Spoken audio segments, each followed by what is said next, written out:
What's this? This video was made possible by NordVPN. Click the link down below to get 70% off an annual The American subscription Civil plus War. an additional month free. Oh, let's Also, do it. stun I your never friends, passed a turn history heads, class. get I'm ready. compliments. Buy yourself some OverSimplified merch Shut up, NordVPN. Okay, where does the video actually start? below. Okay, Mrs. Lincoln, this is it. One last push, and we're done. 9 months and 4 days ago, my father brought forth upon my mother himself and gave to her a child, conceived in a shack in Kentucky and dedicated to the proposition that I will drink num-nums from a bottle and do little poo-poos in my pantses for the next 2 to 3 years. Okay. Now what is it babies do again? Oh yeah. Cry? I am not touching that. OverSimplified, Abraham the Lincoln American grew up Civil in a War. relatively poor family in Kentucky, eventually some moving to Indiana, chicken. and finally, Illinois. He read a lot of books, worked a lot of jobs, wrote some questionable poetry, and finally entered the law profession. Despite being self-taught, he turned out to be a pretty clever and astute lawyer. In one case, a guy claimed he witnessed a murder at night, and Lincoln was like, "How could you have seen anything in the dark? There was a bright full moon." A what? A bright full moon. Can you say that again, please? There was a bright full moon. A dim half moon? No, a bright full moon. That's funny, because according to this almanac, there was a dim half moon that night, which makes you a liar. Busted! Well, I got a Guilty. bright full moon for y'all right here. Now that's what I call a rebuttal. Lincoln and his cheekbones weren't only interested His in law, however. cheekbones. What about he also that dabbled in the world of schnoz? politics, serving as a legislator in The both local original and national schnozer. assemblies. And what a time it was. Not even 100 years after the Founding Fathers wrote, "All men are created equal," politicians were already asking, yeah, but what does that mean exactly? It means all men. Yeah, but what does that mean exactly? And not just that. States' rights versus the federal government. What are the executive powers of the president? Is cereal a soup? The Founding Fathers left some of these questions perhaps It's a little not. too open to interpretation. And the biggest question of them all was slavery, an ugly mark on what should have been a revolutionary new nation based on liberty and democracy. Thomas Jefferson had written a condemnation of slavery in the Declaration of Independence, but out of fear of losing Southern states' support, it was removed. Hey guys, do you think leaving this a little vague will create any unforeseen problems in the future? Cannonball! And those unforeseen problems were now beginning to rear their ugly heads. As the nation developed, the North and the South developed along two very different lines, Here and come two the very different racists. cultural identities emerged. Northern cities began rapidly industrializing, while the southern climate allowed for large plantations of labor-intensive crops. As a result, one half of the country didn't rely on slaves, while the other half had become economically dependent on them.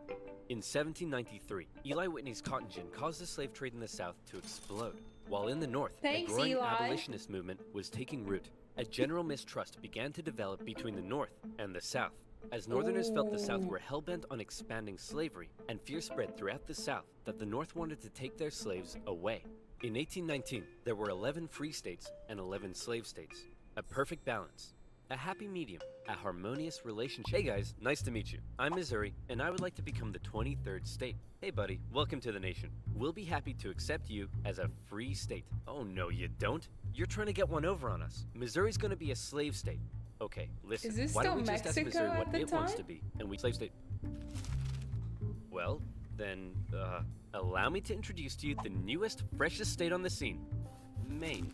Hey, you can't do that, and you can't have any more slave states above this line. What? The issue of slavery is solved, and it will never come up again. Nice.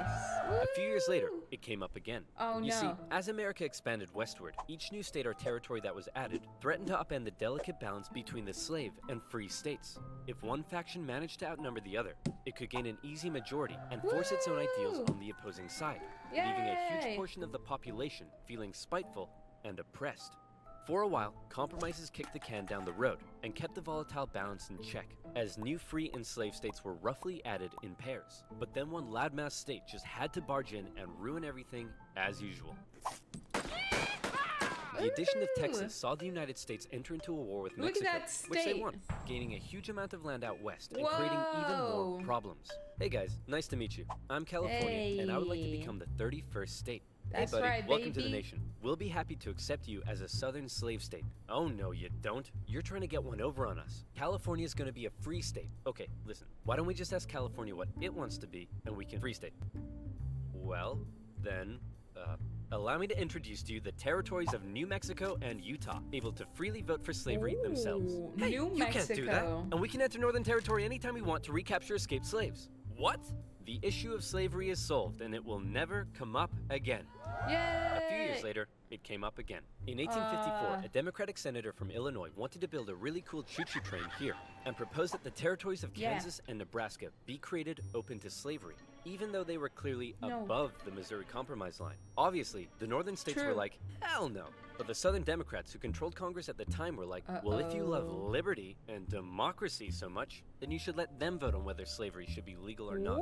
And so it was.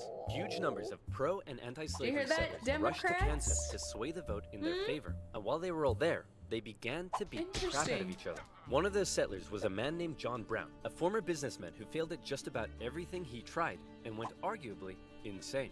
He was a radical abolitionist and dedicated much of his life to the Underground Railroad and freeing slaves. Yeah, I know the party in revenge split. for an earlier raid by pro-slavery forces, he and his sons killed a number of pro-slavery settlers in the territory, helping to kickstart years of violence known as Bleeding Kansas. I never Kansas even and heard about Nebraska that. both eventually voted in favor of outlawing slavery. But from here, the tension began to grow at a rapid pace. In 1852, author Harriet Beecher Stowe penned Uncle Tom's Cabin, a best-selling novel that exposed the terrible cruelty of slavery to the world. Oh, how awful. How morally corrupt a nation must be to allow such things to happen. Your Majesty, what should we do about all the starving children working in the coal mines? Nothing! In 1854, the Republican Party was formed, and Abraham Lincoln emerged as a leading figure. Southern Democrats viewed the new Republican Party with mistrust, believing it to be radical and abolitionist. In 1856, a politician named Charles Sumner gave a speech in Congress, calling out slave-owning Democrats with fiery language. If slavery was a woman, she'd be an ugly one, and the senator from South Carolina would like to boink her. Representative Brooks, do you have a rebuttal? Oh, I have a rebuttal, all right. Yeah, here's a rebuttal for you. Oh, come on. Surely this isn't allowed. I don't know. I'll have to consult the rule book. Dude, he has a black eye. Look at the I can't bruise find on his anything about face. caning a political opponent, but it says here I'm not allowed to wear women's underwear. What? News of the violence on the Senate floor took the nation by storm. Southern slave owners sent Representative Brooks new canes to replace his now broken one. And on the floors of Congress, politicians carried weapons in self-defense, which is never a good sign.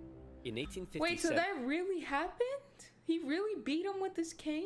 the Supreme then they Court started ruled in coming the in Dred Scott packing case heat? that all people of African That's descent, crazy. slave or free, could not be citizens, and therefore could not sue for their own freedom under any circumstances, undoing years of progress with the strike of a gavel. Now, within all this bitter debate over slavery, there were many nuances. North versus South. Stop it. Republican versus Democrat. States versus the federal government. But let's strip all of that away. For 4 million individuals living in America, this wasn't about political intrigue or party alignment. It was about the basic human right to be free. Men, women, and children were stolen from their homelands and brought to the American continent, where for generations they were considered to be property, forced to live in poverty, and work from sunrise to sunset. Plantation overseers did whatever they felt was necessary to get the most out of their slaves. Punishments were often barbaric. Families were regularly separated, and parents could often only watch, as their children were auctioned off, never to be seen again. Thousands of slaves took the treacherous risk of running away, and abolitionists in the North helped many escape via the Underground Railroad, as bounty hunters entered the North to chase them down. Leading figures within the abolitionist movement included many significant free black men and women. But it's important to note that for many of the anti-slavery white individuals in the North, opposition to slavery was often an economic issue, not a moral one, as many worried large plantations would take their lands and livelihoods away. Abraham Lincoln knew that slavery was a moral evil, and he regularly spoke out against it in powerful speeches that helped him rise through the ranks of the new Republican Party. He lamented at the hypocrisy of a great American nation meant to stand as a shining beacon of freedom, while also enslaving 4 million men, women, and children. He most famously declared in 1858 that a house divided against itself cannot stand, that one day, slavery in America would end. However, even Lincoln was cautious in his opposition. He didn't want to outlaw it entirely, but simply prevent its expansion, so that given enough time, he believed it would naturally die out. Thankfully, history would force his hand. In October 1859, one abolitionist decided he'd try to single-handedly take down slavery by force. Who would be crazy enough to even attempt such a thing? Ah, it's our good friend, John Brown. He planned to seize arms from an armory in the town of Harper's Ferry, free the slaves there, and continue south, inciting a major slave uprising along the way. A noble cause, a bad plan, and terrible execution. Brown's men took the armory and some hostages, but were quickly surrounded by one Robert E. Lee and his U.S. Marines. Brown was captured, and a couple of months later, he was executed for treason. Northerners sympathized with Brown, but Southerners were like, you see this? They're coming for us. Soon, there'll be 1 million John Browns. 1 million John Browns? Darn tootin'. What on earth are you thinking about? A John Brown farm? Yeah, me too.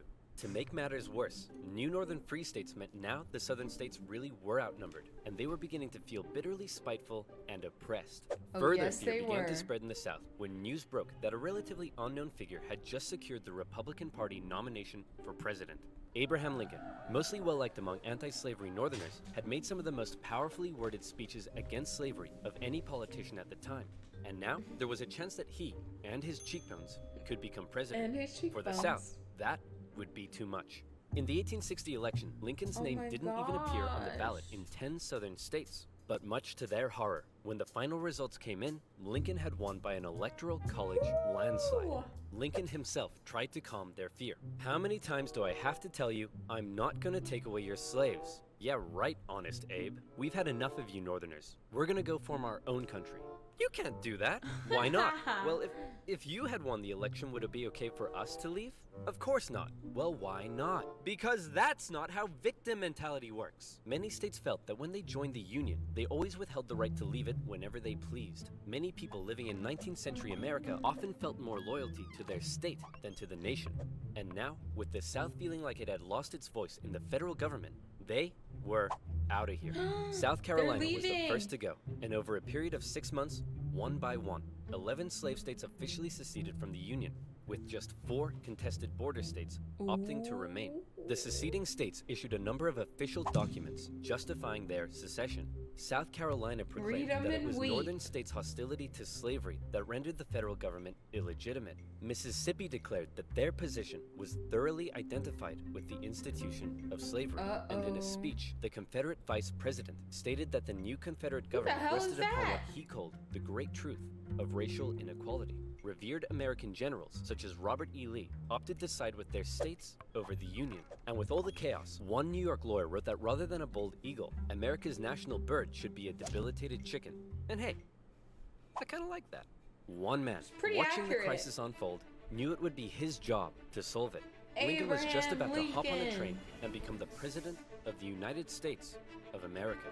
Hey man, you're hella ugly. Grow a beard or something to hide that face. Who the fuck is this? Who's Grace? Good idea. What the hell is that? Still ugly. With assassination plots already underway, Lincoln had to travel to Washington, D.C. under heavy disguise and protection. All along the way, he received stacks of threatening letters. May the hand of the devil strike you down. You are destroying this country. Damn you, every breath you take. Love from... Grandma? At his inauguration speech, Lincoln once again reiterated that no, I do not want to take away anyone's slaves. But for Lincoln, he did want to preserve the Union. He declared secession to be nothing but an illegitimate rebellion. In your hands and not in mine, he said, is the momentous issue of civil war. You can have no conflict without being yourselves the aggressors. We are not enemies, but friends. It was clear Lincoln was ready and willing to get freaky and open up a can of Scatman John if he had to. Whether he had the support of the people, however, was in question. She was a journalist? In the end, it was the Confederates that fired the first shot.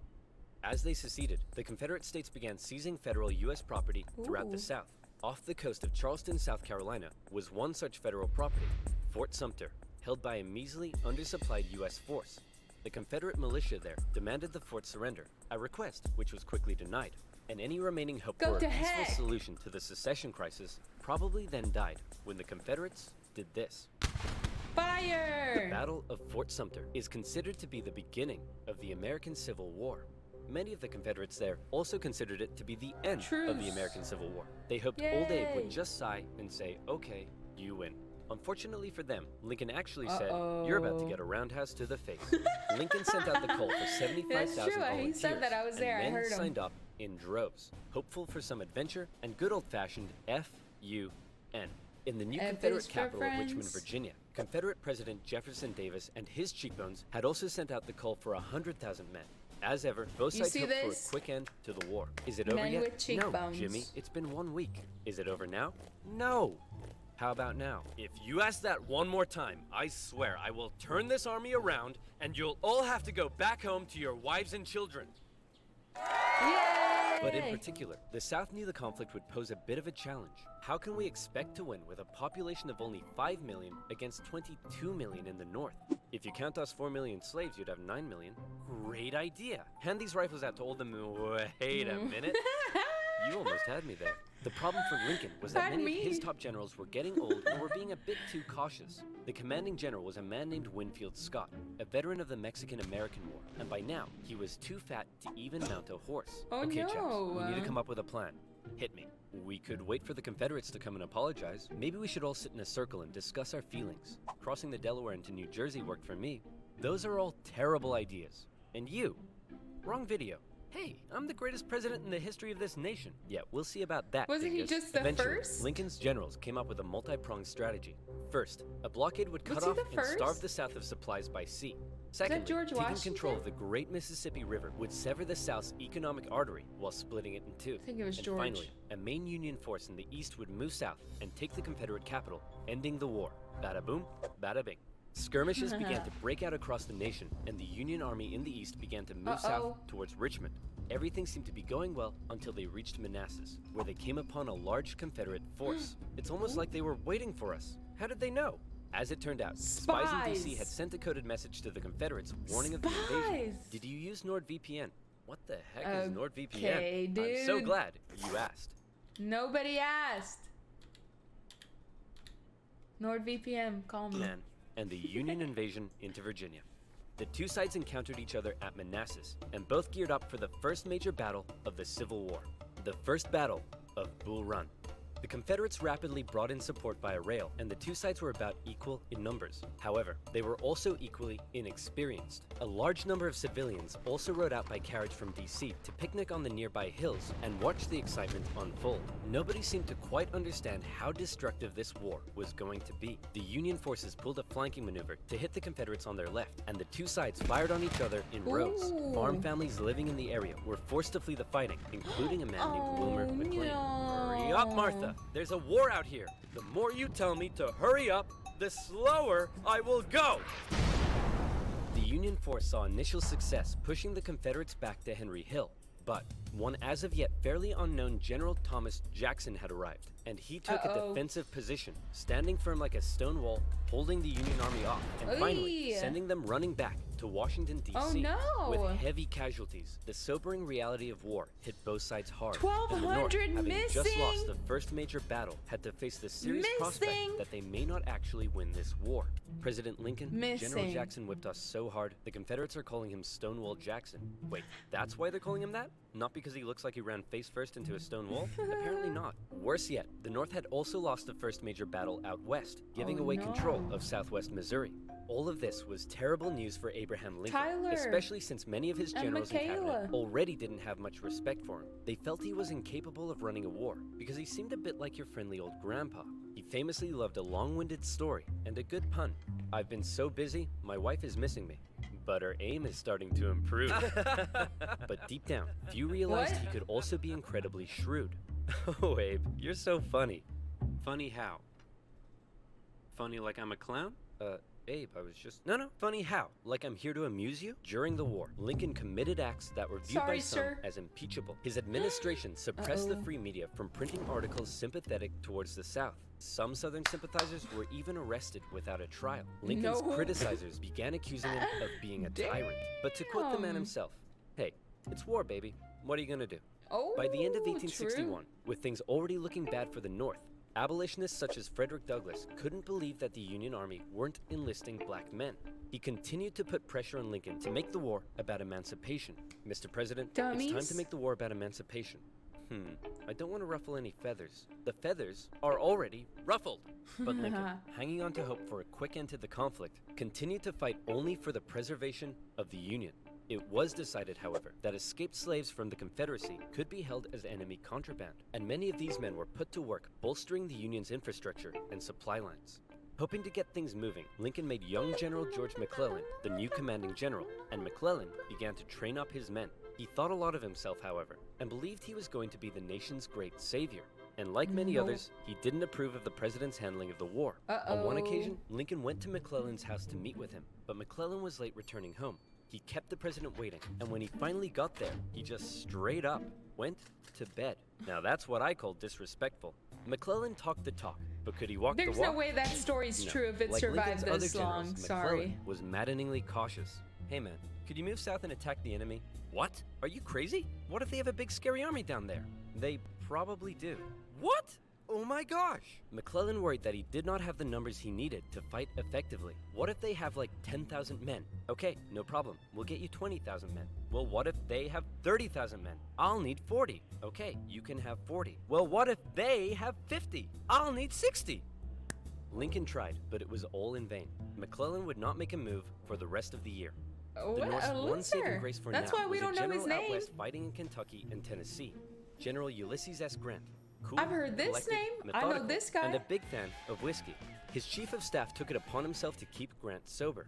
One officer said that Grant habitually wore an expression as though he were determined to drive his head through a brick wall and was about to do it. And that determination led him to score a number of key victories when others around him were failing. At the Battle of Fort Donelson, Grant was like, "Why does Stonewall Jackson get a cool nickname and I don't? I want a cool nickname." "Sir, the Confederates say they're ready to surrender and want to know your terms." "No terms, just unconditional surrender." Hey, unconditional surrender Grant. That's a pretty cool nickname, right? No. Guys, right? Later in April 1862, That's the Confederates terrible. launched a sudden attack on Grant's army at Shiloh, but the determined, unconditional surrender That Grant was my threw his dog's lines name, at the rebels Shiloh. and sent them running.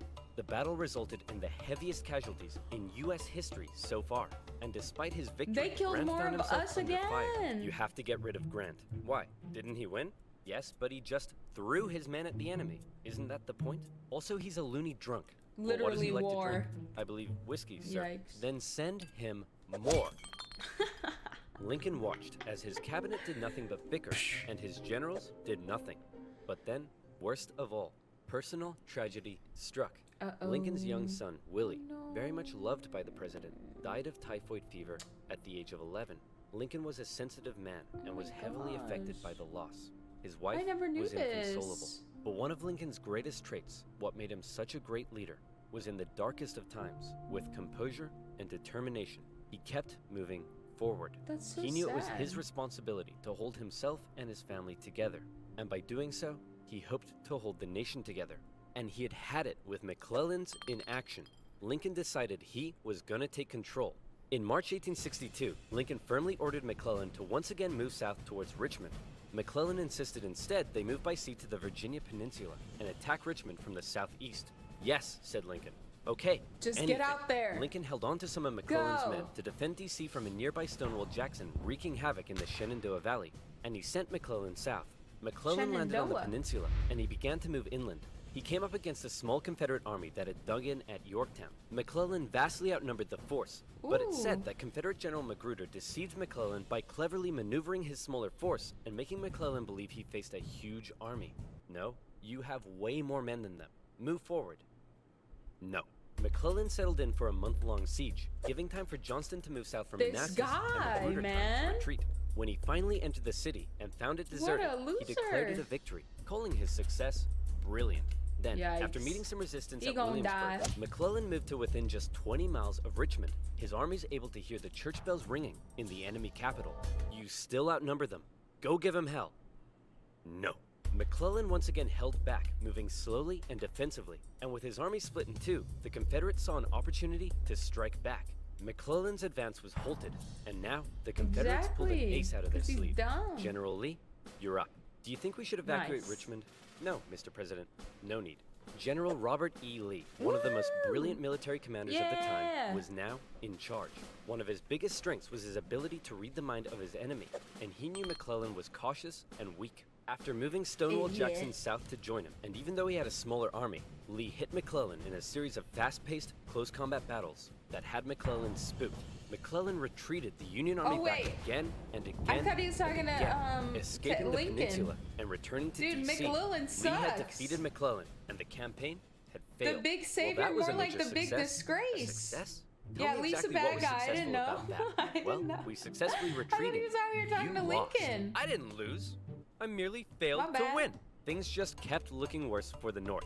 At least their navy had seen some success, capturing a number of key port cities, notably when they steamrolled past Confederate forts to take New Orleans. And speaking of the navy, both sides had begun using ironclads.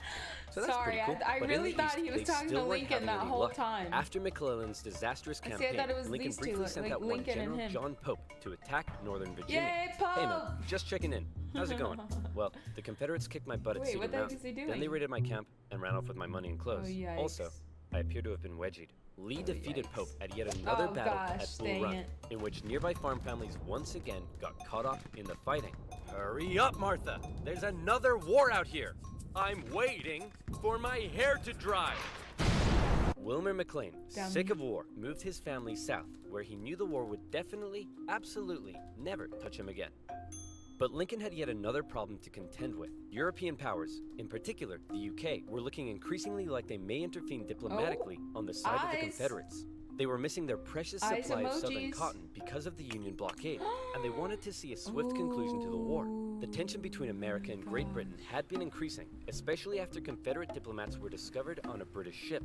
Now, after McClellan's failure to take Richmond, the UK declared it impossible for the North to win.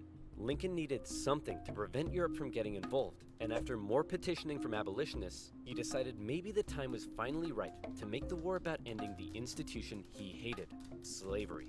If the North had a noble cause to fight for, Europe would be less likely to intervene. But Lincoln and his cabinet knew before they could declare something as radical as emancipation, they needed a victory, especially now that the Confederates were about to go on the attack. Aware that he had a limited number of men and supplies, Lee now hoped that if he could just threaten Washington, D.C. militarily, he would gain Europe's recognition and crush Northern morale in time for the midterm elections, forcing the North to negotiate. With confidence at an all-time high, for the first time, Robert E. Lee invaded the North. But on September 13th, the North finally had some luck. Oh boy, it's my lucky day. A cigar in a field. Hey, what's this wrapped around it? Oh my gosh! That's right. The North had discovered General Lee's battle plans wrapped around some cigars. And in them, they saw that Lee had split up his forces. McClellan headed out from DC, and the two sides met in the Battle of Someone stole that shit. Someone stole it. That would decide the course of the war. It was a spy. It saw the most vicious fighting to date, and still remains the single bloodiest day in American history. But for once, the North came out victorious, and Lee was forced to retreat. He's on the run. Chase him down and finish him off. No. You know what, old buddy, old pal? You're fired. You're fired. The North had won their crucial victory. Lincoln breathed a huge sigh of relief, and with that win, he was prepared to take a huge step. On September 22nd, the Emancipation Proclamation was issued. In January, all slaves held in the Confederate States would be, as far as the U.S. government was concerned, officially free. Throughout the North, free black men and women rejoiced, knowing that if the North were to win, their brothers and sisters would no longer be held in bondage. The proclamation also had the intended effect on Europe, who were not willing to oppose a pledge to end slavery. An outraged Confederacy knew that Lincoln had given the war a new meaning. It was no longer just about the preservation of the Union. Now, it was about creating a new Union, washed clean of its original sin. A Union without slavery. Wow. We'll watch number 2 next time, because that is 22 minutes long. But that was pretty cool. Like I said, I never really, gave a shit about my history classes, so now I got to learn them. You guys want to do part 2 now? Okay, we do part 2 now. Can I grab snackies at least? This video was made possible. We'll go grab snackies while you guys watch that ad. I'll be right back. Chat really wants to watch part 2. Let's do it. By Honey. Stick around to learn how you can save money when you shop online.